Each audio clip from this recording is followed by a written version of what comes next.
Bonjour et bienvenue sur le podcast Bien chanter des solutions pour votre voix. C'est Antoine Rudy, votre coach vocal, et on continue avec cette série de documents initialement publiés sous forme de vidéo et que je vous rediffuse aujourd'hui sur cette chaîne podcast. A tout de suite.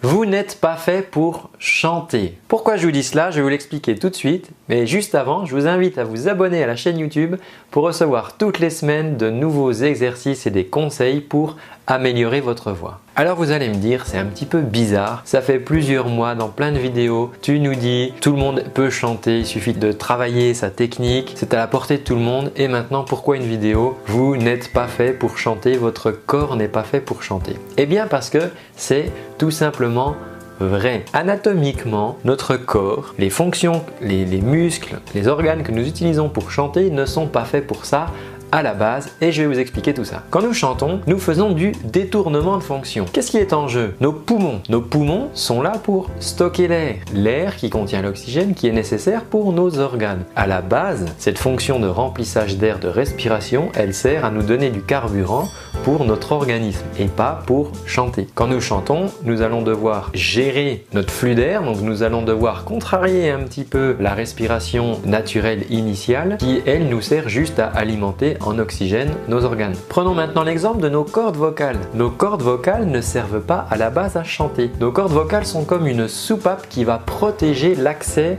des poumons. C'est vraiment la dernière barrière, le dernier rempart pour empêcher que des corps étrangers ou de l'eau, par exemple en cas de noyade, rentrent dans vos poumons. Car dans ce cas-là, c'est vraiment catastrophique. Donc, c'est une petite soupape qui va verrouiller comme ça l'accès aux poumons. Ça va nous permettre aussi de maintenir une stabilisation de la cage thoracique lorsque vous portez quelque chose, par exemple. Si vous faites l'essai de porter quelque chose de lourd, vous allez sentir quelque chose qui se verrouille. Il y a d'autres choses, mais il y a entre autres vos cordes vocales. Pourquoi? Parce que en se fermant, vos cordes vocales vont maintenir en fait de l'air dans vos poumons, ce qui va empêcher votre cage thoracique de s'affaisser, parce qu'il y aura comme un ballon à l'intérieur avec l'air qui est retenu, et ça va empêcher votre cage thoracique de s'affaisser sous l'action des muscles que vous mettez en œuvre quand vous soulevez quelque chose. C'est à ça que servent nos cordes vocales, protéger l'accès aux poumons et maintenir de l'air lorsque nous portons des choses. Mais nous en servons pour chanter. Mais là encore, ce n'est pas une fonction prioritaire de l'organe au départ. Au-dessus des cordes vocales, nous avons un organe qui s'appelle l'épiglotte. Alors, c'est un terme technique, ça sert à rien de le retenir, mais c'est pareil, c'est une sorte d'aiguillage qui va nous permettre de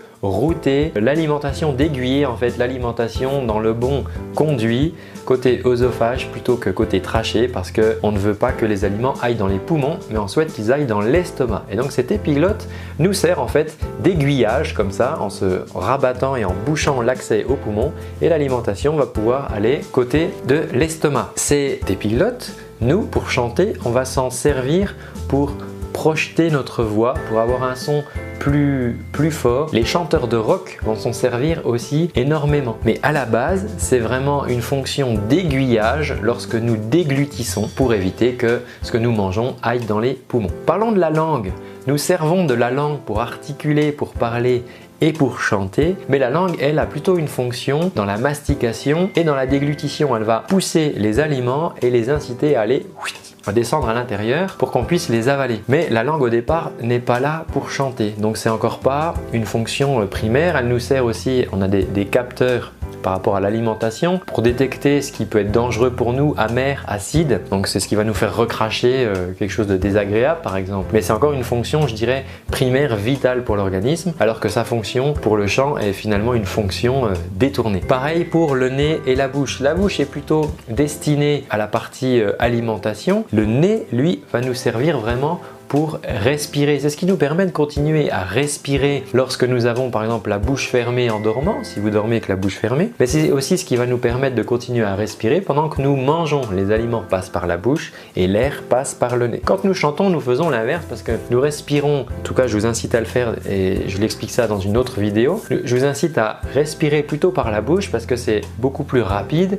et le son ressort aussi par la bouche. On peut utiliser le nez pour avoir un son, une nasalité, mais ça donnera vraiment une couleur de son, donc c'est pas quelque chose qu'on va privilégier tout le temps au départ. Mais là encore, nous détournons des fonctions bouche, nez qui ne servaient pas pour chanter. Si nous parlons de la mâchoire, la mâchoire sur lesquelles sont implantées les dents va nous servir pour la mastication. On va broyer les aliments, mais on sait qu'on peut utiliser la mâchoire qui va faire varier finalement le volume de la bouche pour faire varier la cavité de résonance et là encore modifier notre son. Nous allons voir que tous ces organes que nous détournons peuvent des fois nous jouer des tours et puisque ce n'est pas leur fonction première, eh bien ils vont des fois nous gêner dans notre chant. Juste avant, si vous pensez que cette vidéo pourrait intéresser vos amis, je vous incite à leur partager et si vous souhaitez m'encourager à en publier d'autres, vous pouvez la liker d'un petit pouce. Donc comme je vous l'expliquais tout à l'heure, les cordes vocales servent de protection des poumons en cas de risque d'intrusion de corps étranger. Mais c'est aussi la même chose lorsque l'on est stressé. Lorsque,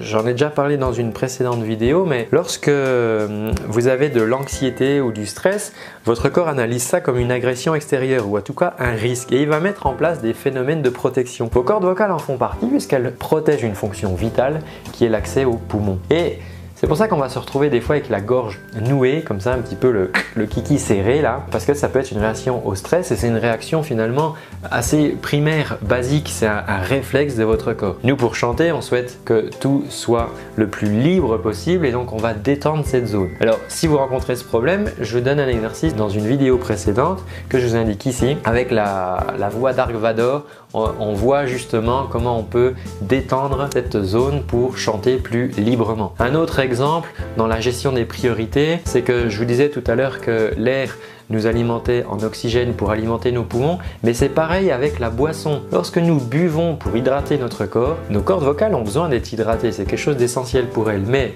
il y a des organes qui sont prioritaires, le cerveau est prioritaire, vos reins sont prioritaires, votre cœur est prioritaire et donc vos cordes vocales ne seront pas servies les premières. C'est pour ça que je vous incite vraiment à boire régulièrement et souvent parce que sinon on va dire entre guillemets que les autres organes vont se servir en premier parce que c'est vraiment prioritaire pour assurer votre survie et vos cordes vocales elles passeront en dernier. Donc n'hésitez pas à boire beaucoup et régulièrement de manière à ce qu'il reste, si on peut imaginer ça, assez d'eau pour vos cordes vocales une fois que tous les autres organes prioritaires se seront servis. Voilà, alors dites-moi en commentaire si vous pensez être fait pour chanter puisque cette vidéo disait vous n'êtes pas fait pour chanter. Bien sûr c'était une boutade parce que je parlais des fonctions vitales de votre corps mais si vous sentez l'âme d'un chanteur, eh bien vous pouvez le dire en vidéo et comme ça permettra de s'encourager. Vous dites oui moi je suis fait pour chanter, c'est ma vie, voilà vous pouvez mettre ça et on pourra en discuter et échanger tous ensemble à ce sujet. Si vous souhaitez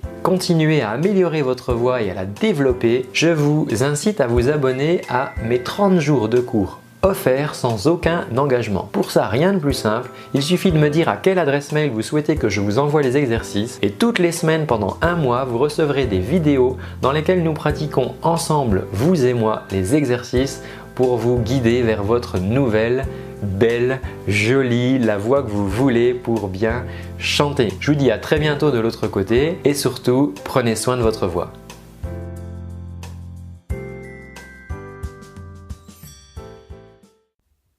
Et voilà, c'est tout pour aujourd'hui. J'espère que ce contenu te rendra service et t'aidera dans ta quête pour bien chanter. En attendant, si tu souhaites aller plus loin, je te rappelle que tu peux suivre et recevoir gratuitement pendant un mois des cours de chant avec moi au format vidéo. Tu reçois ça toutes les semaines par mail. Il te suffit pour ça de cliquer sur le petit lien qui est dans la description. Voilà, tu me laisses ton adresse mail et je t'envoie, je vais pas te pourrir ta boîte, mais je t'envoie tout simplement les exercices, les vidéos toutes les semaines avec un petit lien et ça pendant un mois. Et voilà, ça sera l'occasion pour toi de démarrer le travail de ta voix. En attendant, je te dis à très bientôt et surtout, prends bien soin de ta voix. Ciao!